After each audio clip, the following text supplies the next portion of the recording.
అయితే యెరికో అనేది శాపగ్రస్తమైన పట్టణం. అక్కడ రాయబడిన మాట, యెరూషలేము నుండి యెరికోకు ఎట్లా పోతున్నాడంట, దిగి వెళ్ళుచు అని రాయబడింది.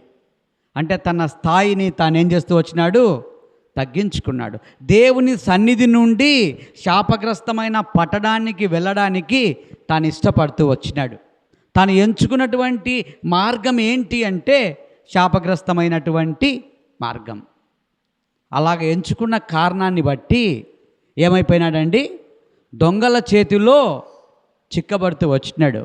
ఇది నాన్న మానవులందరూ కూడా దేవుని సన్నిధిని విడిచి ఈ లోక సంబంధమైన శాపగ్రస్తమైనటువంటి వాటి మీద మనసు కలిగిన వారుగా తమ స్థాయిని దిగదార్చుకొని దేవుని మార్గము నుండి సాతాను మార్గం వైపు, దేవుని మార్గము నుండి లోక మార్గం వైపు, పరిశుద్ధ మార్గము నుండి పాప మార్గం వైపు మానవులందరూ ప్రయాణిస్తూ దొంగల చేతిలో, దొంగ ఎవరంటే అపవాది, వాడు దోచుకొనివాడు దొంగ అని రాయబడతా వచ్చింది. అపవాది చేతుల్లో చిక్కబడుతూ వచ్చినారు. చిక్కబడి బట్టలు ఏమైపోయినాయంట, దోచుకొనబడిన స్థితి. ఈ బట్టలు ఆత్మీయంగా అనేక రకాలైన వస్త్రాలు ఉన్నాయి. ప్రాముఖ్యంగా రక్షణ వస్త్రాలు, అంటే రక్షించబడిన వారు సైతము ఈ అపవాది చేతిలో చిక్కబడి తమ యొక్క పరిశుద్ధతను, తమ యొక్క రక్షణను కోల్పోయే స్థితిలోనికి మానవులు నెట్టబడుతూ వచ్చినారు. ఆ వ్యక్తి కూడా ఎట్లా ఉన్నాడంట, కొర ప్రాణముతో ఎక్కడ పడినాడండి, త్రోవ పక్కన పడతా వచ్చినాడు. సరైనటువంటి త్రోవలో లేడు, సరైనటువంటి దేవుని మార్గంలో లేడు, త్రోవ పక్కన పడినటువంటి స్థితి. అప్పుడు ఎవరు వచ్చినారంట, యాజకుడు వచ్చినాడు, లేవీలు వచ్చినారు. కానీ వాళ్ళు పక్కగా పోతూ వచ్చినారు. ఆ పడిపోయినటువంటి వ్యక్తిని, ఆ గాయములు కలిగినటువంటి వ్యక్తిని, ఆ దోచుకొనబడినటువంటి వ్యక్తిని, ఆ కొరపానముతో ఉన్నటువంటి వ్యక్తిని బాగు చెయ్యాలి అన్నటువంటి ఆలోచన వారిద్దరిలో లేదు. ఈ లోకంలో కూడా చెడిపోతున్నటువంటి మానవుణ్ణి బాగు చేయాలి అన్నటువంటి మనసు ఎవరికి కూడా లేదు. బైబిల్లో రాయబడింది, ఎవడును ఏ విధము చేతనైనను తన సహోదరుని విమోచించలేడు అని రాయబడతా వచ్చింది. ఈ లోకంలో అనేక మంది వచ్చినారు, కానీ చెడిపోయినటువంటి మానవుణ్ణి, పతనమైపోతున్న మానవుణ్ణి, ప్రాణాపాయ స్థితిలో ఉన్న మానవుణ్ణి, పాపములో కొట్టబడినటువంటి మానవుని రక్షించటానికి ఎవరు కూడా ఈ లోకములో మేలు చేయడానికి మనసు లేదు. అయితే ఎవరు వచ్చినారంట, ఒక సమరయుడు ఆ మార్గము గుండా వెళ్తూ వచ్చినాడు కదా. ఆ సమరయుడు మంచి సమరయుడు అని అన్న చెప్తా వచ్చినాడు. ఆ మంచి సమరయుడు ఎవరు అంటే ప్రభువైన యేసుక్రీస్తు వారు. ఆ మంచి సమరయుడు ఎవరికి సాదృశ్యం అంటే ప్రభువైన యేసుక్రీస్తు వారికి సాదృశ్యంగా ఉన్నాడు. ఆయన గురించి రాయబడింది, అతన్ని చూచి ఏం చేసినాడంట, జాలిపడి అతని దగ్గరకు వెళ్ళి అతన్ని పరామర్శిస్తూ వచ్చినాడు. నూనె ద్రాక్షారసం పూస్తూ వచ్చినాడు, తన గాయాలు కడుతూ వచ్చినాడు. తనను పరామర్శించడం మాత్రమే కాదు, కానీ అతన్ని తన వాహనం మీద ఎక్కించుకొని ఎక్కడ తీసుకెళ్ళినాడండి, పూటకూళ్ళవాని ఇంటికి తీసుకొని వెళ్తా వచ్చినాడు. ఆ పూటకూళ్ళవాని ఇల్లు మన సంఘానికి సాదృశ్యం. అర్థమైందా? కాబట్టి మానవుడు పడిపోయిన స్థితిలో ఉండగా పడిపోయినటువంటి మానవుణ్ణి చేరదీసి అక్కున చేర్చుకొని అతన్ని పరామర్శించి అతని గాయములను కట్టడం అంటే ఏంటి అంటే స్వస్థత. కాబట్టి ప్రభువైన యేసుక్రీస్తు వారు పాపి అయినటువంటి వ్యక్తిని తమ మూర్ఖత వల్ల కలిగిన గాయములు బహు దుర్వాసన గలవై స్రవించుచున్నది అని బైబిల్ చెప్తా ఉంది. అటువంటి మానవుణ్ణి యేసు ప్రభు ప్రేమిస్తూ వచ్చినాడు, పరామర్శిస్తూ వచ్చినాడు, పాప రోగం నుండి స్వస్థత కలిగిస్తూ వచ్చినాడు.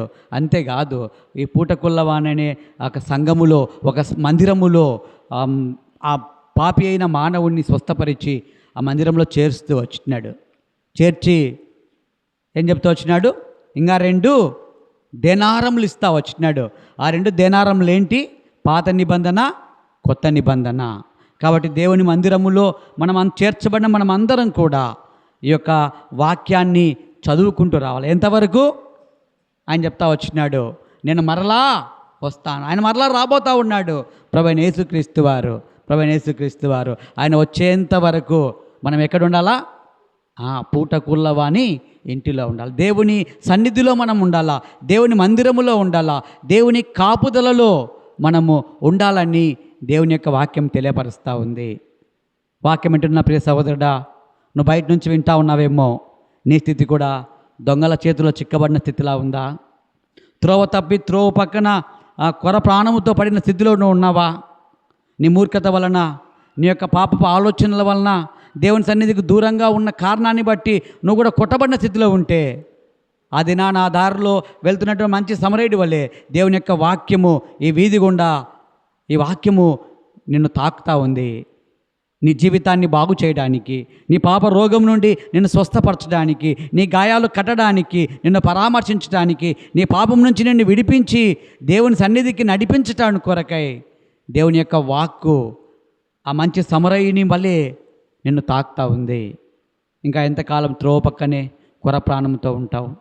నువ్వు అలాగే ఉన్నట్లయితే, ఈ ప్రభు యొక్క మాటలు నీవు ఆలకించకపోతే, ఈ ప్రభు యొక్క మాటలను నువ్వు అంగీకరించకపోతే, ఒకవేళ మనం ఆలోచన చేస్తే ఆ మంచి సమరయుడు, ఆ సమరయుడు వాటికి వచ్చినప్పుడు నేను నిరాకరించింటే, మీరు సమరయులు తక్కువ వాళ్ళు, మమ్మల్ని తక్కడానికి వీలు లేదు అని అనింటే, ఆ వ్యక్తి ఏమైపోయేవాడండి? చనిపోయేవాడు.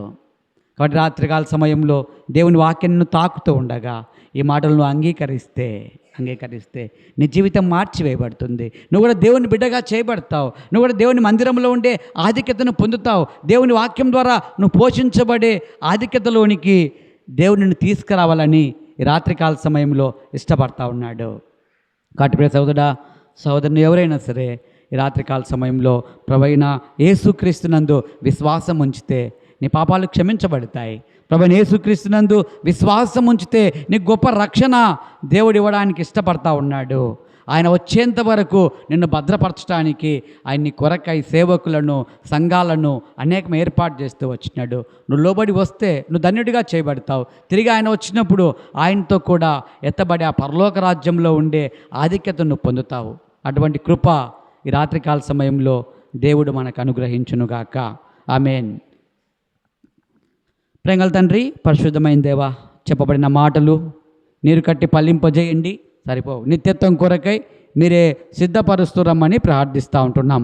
కృపగలిగిన తండ్రి, జీవాధిపతి, మీ కొందనాలు అట్లా మీరే జ్ఞాపకం చేసుకోండి, కనికరించి సహాయపడండి. మేము కూడా ప్రభా మరి మీ యొక్క మాటలకు లోబడి ప్రభా మీ యొక్క మందిరంలో పెరిగే బిడ్డలుగా సిద్ధపరుస్తురండి. అనేక మంది మా ప్రభా మరి లింట్ డేస్ పాటిస్తూ ఉన్నారు. కేవలం ఆచారయుక్తంగా కాకుండా మరి నిజమైన ప్రేమ, నిజమైన సహవాసము ప్రభా, నిజమైనటువంటి భక్తి ప్రభా కలిగి వారు విశ్వాసంలో ముందు కొనసాగడానికి ప్రభా మీరే కృప చూపిస్తున్నామని మీ సన్నిధిలో ప్రార్థిస్తూ ఉంటున్నాం. అట్లా జ్ఞాపకం చేసుకొని కనికరించి మీరే కృప చూపిస్తున్నామని, జరిగించవన్న పరిచయం నీరుకట్టి ఫలింపజేస్తున్నామని సమస్తమును మీ దయగల చేతులకు అప్పగించుకుంటూ నజరేడైన యేసుక్రీస్తు నామమున అతి వినయంతో బ్రతిమలాడి అడిగి వేడుకొని పొంది ఉన్నాం తండ్రి. ఆమేన్. మన తండ్రి దేవుని ప్రేమ, ఆయన కుమారుని యేసుక్రీస్తు కృప, పరిశుద్ధాత్మ అన్యోన్య సంస్థ చేరిన మనకు సకల పరిశుద్ధులకు, ఆయన నమ్మిన బిడ్డలకు ఇప్పుడు ఎల్లప్పుడు సదాకాలము తోడై నడిపించునుగాక. ఆమేన్. అందరికీ ప్రైజ్ లార్డ్.